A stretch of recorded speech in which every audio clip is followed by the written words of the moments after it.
Hey guys, it's your everyday girl, Nay. Today I'm going to teach you guys how I make my fried chicken. First things first, I like to go in with some mustard. Oh wait, bitch, clean your chicken, but y'all do that. Go ahead and add these seasonings. I'm going to put it on the screen, Bookie, but you can use whatever seasonings you like. Now, usually I also like to use an egg, but I ain't do it this day. I was being a little lazy.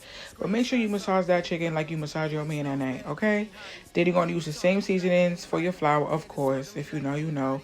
I learned to put a toothpick in my oil so my oil doesn't burn. So some people use onion, whatever floats your boat. I cook my chicken for a good 20 minutes. See that blood coming out? It's okay, Boogie. Just use a knife and you'll be fine. And boom, my fried chicken.